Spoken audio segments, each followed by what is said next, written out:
எம்பெருமான் முருகன் குடிகொண்டிருக்கின்றார். அழகான இடம். ஏன்னா தாய்மார்கள்லாம் கருணைய வடிவமானவர்கள். பிள்ளைய அப்பா அடிச்சுட்டாருன்னா பதறி போயிடுவா தாய். எதுக்கு அடிக்கிறீங்க? ஏன் பிள்ளைய அடிக்கிறீங்க? என்ன தப்பு பண்ணிட்டேன்? உலகத்துல இல்லாத பெரிய தப்பு. ஒரே வார்த்தை, உலகத்துல இல்லாத பெரிய தப்பை பண்ணிவிட்டேன். நீங்க எல்லாம் அந்த காலத்துல ஒழுங்கா வந்திய எங்களுக்கு தெரியும். அப்படி கேட்டுருவாரு. கனவெல்லாம் பாக்குறது இல்ல, பிள்ளையத்தான் அரவணைக்கணும். தாய் பாசம் இல்லையா?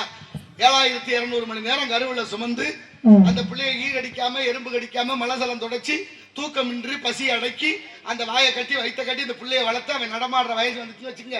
தம்பி யார் பாணி யார் மையன்? காளீஸ்வரன் மையம். காளீஸ்வரன் சுமந்தேன். சுமந்தது அந்த பொம்பளை பிள்ளை.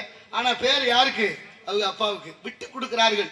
யாக சீலங்கள். அப்படிப்பட்ட குடியிருந்த கோயிலை தாயை மதிக்க வேண்டும். ஒரு அம்மாவுக்கு 2 பிள்ளைய இருந்திருக்கு. 2 பிள்ளைய? ஆமா, ஒரு பொண்ணு ஒண்ணு ஒரு ஆணு ஒண்ணு. பொம்பளை பிள்ளைய கல்யாணம் பண்ணி கொடுத்துட்டா பக்கத்து ஊர்ல. 6 மாசம் ஆச்சு.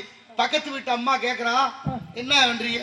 உன் மகளை கல்யாணம் பண்ணி கொடுத்தியா? மக புருஷன் எப்படி? மக எப்படி வாழ்றா என்னன்னு கேட்டா அந்த கிழவி சொல்றா, என் மகளுக்கு வாய்ச்ச மாப்பிள்ள ரொம்ப தங்கமானவர், சொக்க தங்கம், என்ன சொன்னாலும் தட்ட மாட்டாரு. மகன் நில்லுனா நிப்பாரு, உட்காருனா உட்காருவாரு, உருளுனா உருளுவாரு. அப்படி தங்கமான மாப்பிள்ள. மருமையனை பத்தி சொல்றான். கொஞ்ச நாள் கழிச்சு மகனுக்கு கல்யாணம் பண்ணி மருமக வந்துட்டான். இப்ப அதே பக்கத்து விட்டு அம்மா கேக்குறா, மருமக என்ன செய்தி? மையன் என்ன பண்றேன் அப்படின்னு கேட்டதுதான் போதும். அந்த அம்மா பாக்கணுமே.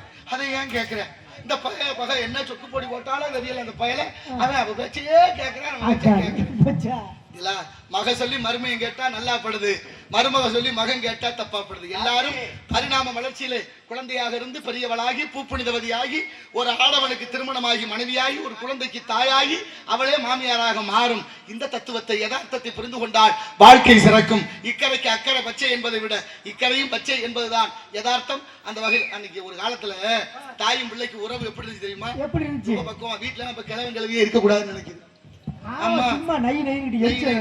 நீயே சொல்லிட்டிய நை நைன்னு. வயசான தாத்தா பாட்டி வீட்டுல இருந்து பேர பிள்ளைய கூப்பிட்டு தண்ணி மோந்து ஆடானா ஊருக்கே வருது. உனக்கு நான் வரலையாங்கிறேன். சாவு இல்லைன்னு கேக்குறேன்.